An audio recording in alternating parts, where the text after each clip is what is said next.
La obesidad es una enfermedad crónica de origen multifactorial, en la cual las reservas naturales de energía almacenadas en el tejido adiposo de los humanos y otros mamíferos se incrementa hasta un punto donde está asociado con ciertas condiciones de salud o un incremento de mortalidad. La obesidad se mide por el IMC, que es el índice de masa corporal, que es una medida de asociación entre talla y peso del individuo.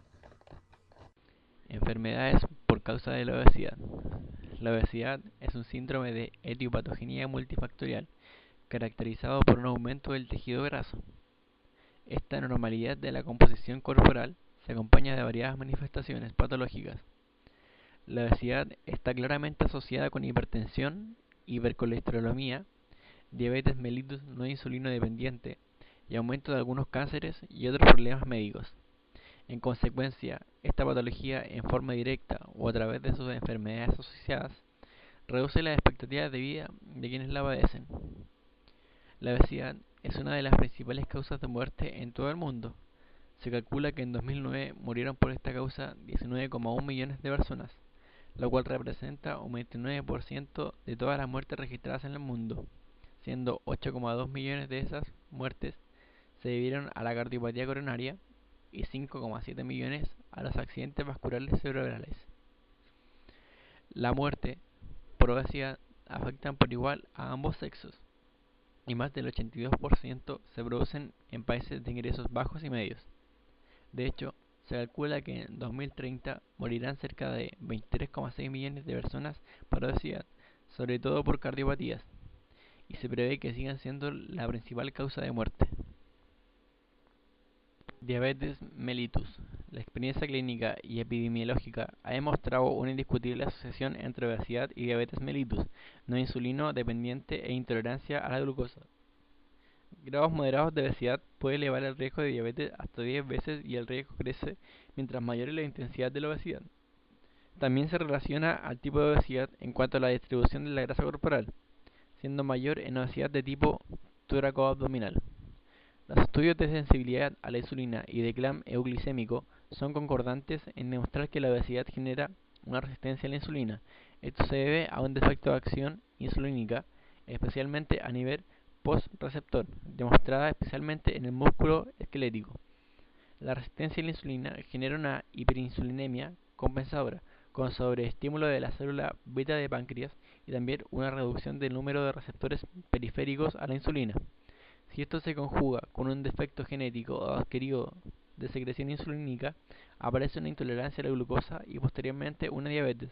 Por otra parte, la hiperglicemia de ayuno es consecuencia de una mayor producción hepática de glucosa, que no es suficiente inhibida por la insulina. La mayor liberación de ácidos grasos libres del tejido adiposo que tiene el individuo obeso estimula la neoglucogenia hepática, que emplea sustratos de 3 carbonos para su producción. Dislipidemias. Entre las causas más frecuentes de dislipidemias secundarias destaca la obesidad. A ello se asocia al síndrome de resistencia insulínica frecuentemente observado con el exceso de tejido graso, más aún cuando hay una distribución tóraco-abdominal o visceral.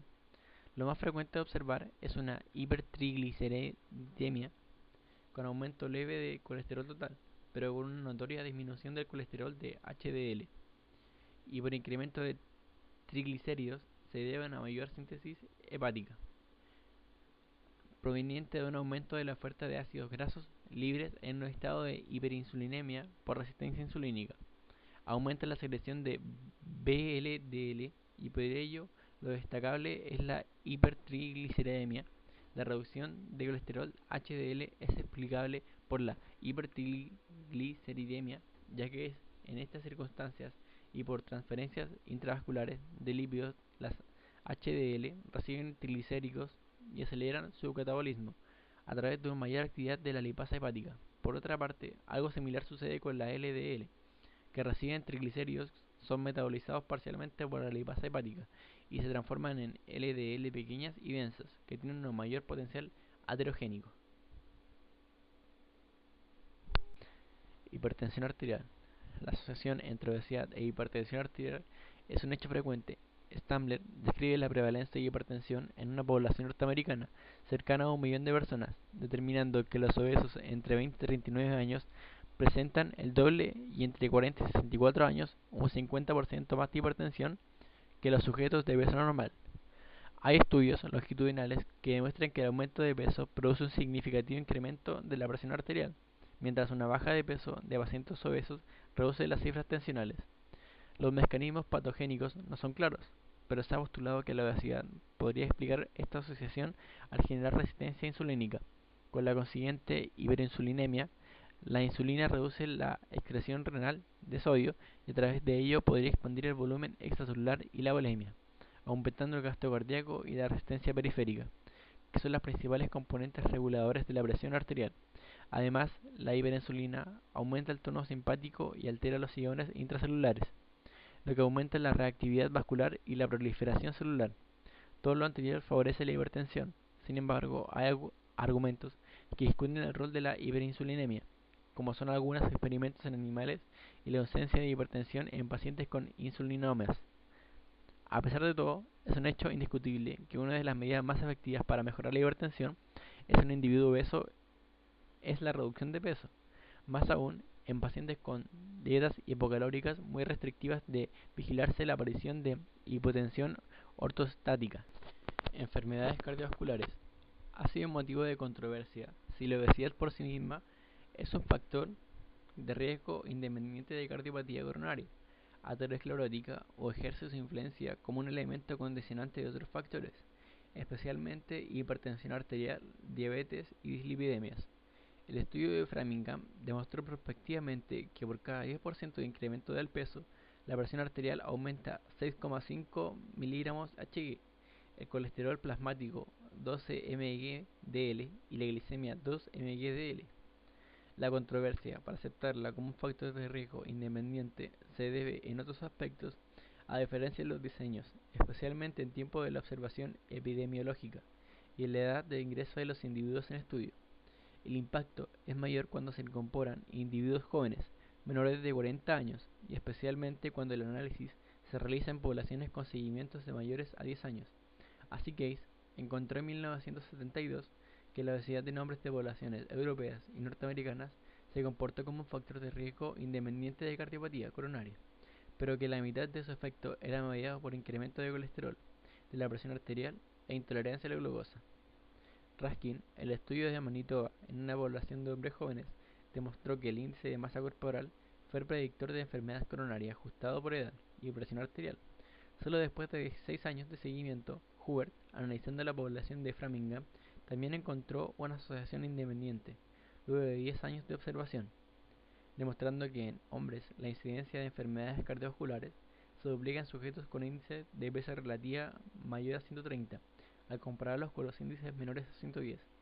En consecuencia, el concepto más aceptado en la actualidad, como señala Pissunger, es que si bien existe controversia en aceptar a la obesidad como un factor de riesgo independiente de enfermedades coronarias, la evidencia más importante orienta que tiene un efecto a largo plazo y que esté mucho más notorio en presencia de otros factores asociados como hipertensión, dislipidemia y diabetes. Aquí en Chile, para contrarrestar la obesidad, se han presentado proyectos al Ministerio de Salud. Entre estas existen compañías como Chilectra, Isapre Más Vida, Unilever, Nestlé Chile, Sodexo, Tres Montes Lucchetti, Líder, Coca-Cola, etc. Bueno, estas presentan unos proyectos al Ministerio de Salud. El primero se llamaría Apoyando el Deporte en las Escuelas, que es de CCU, enfocado a colegios municipales de comunas de escasos recursos. La Copa Coca-Cola, que es de Coca-Cola, dirigida a jóvenes de 13 a 15 años. Escuelas Bienestar, de Coca-Cola, orientada a profesores y alumnos de primero a sexto básico. Copa Chilectra, de Chilectra, orientada a formar el deporte entre los jóvenes. Programa de vida saludable, de INP, que contempla gimnasia laboral preventiva, alimentación saludable y manejo de estrés en los trabajadores. Por un Chile de líder, Educamos, de líder, centrado en preescolares y alumnos hasta sexto básico. Cuido mi salud, de ISAPRE Más Vida, que apunta a los alumnos de segundo a quinto básico. Nutrimóvil, de Nestlé Chile, que efectúa evaluaciones nutricionales básicas gratuitas en la población. Vecinos en Acción, que también es de Nestlé Chile.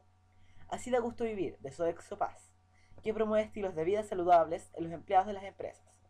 Prevención y tratamiento de la obesidad infantil en la escuela básica del país, de Tres Montes Luchetti, cuya intervención apunta a niños de tercero a octavo básico y sus familias. Y por último, Ideas de alimentación saludable para tu jardín infantil, de Unilever, que premia las mejores ideas presentadas por jardines infantiles administrados por la Fundación Integra. Ya sabemos que comer en exceso produce obesidad, pero ahora conocemos algo más. Una investigación llevada a cabo por la Escuela de Medicina de Harvard revela que cuando una persona sube de peso, también lo hacen sus amigos y familiares. Tener parientes con kilos de más, según el estudio, nos lleva a copiar sus hábitos alimentarios y a modificar la idea de lo que es o no aceptable sobre lo que dice la báscula. El número de personas con sobrepeso en el mundo supera a quienes sufren desnutrición, 800 millones de hambrientos frente a 1.000 millones de obesos. Han fracasado en muchas dietas, ¿no? Entonces se sienten muy desorientados, muy perdidos y no saben cómo continuar, ¿no? Cómo llegar a su meta, que es el adelgazar, ¿no? El sentirse a gusto consigo mismos. Mientras cada 5 segundos muere un niño de hambre, en España el 33% de los pequeños entre 7 y 11 años es obeso o pesa más de lo que debería. Antes de que la obesidad genere hipertensión, infarto cerebral, diabetes, prótesis de rodilla, prótesis, una hernia de disco, antes de eso hay que intentar adelgazar. Aunque en ocasiones adelgazar no es tan fácil. En mi caso más todavía porque me dedico a vender delicatessen, entonces siempre estoy por ahí en la calle comiendo fuera y es un problema de, pues primero del trabajo y luego del hábito a la hora de comer. Se contagie o no, según estimaciones de la Unión Europea, el 60% de la población será obesa en 2030.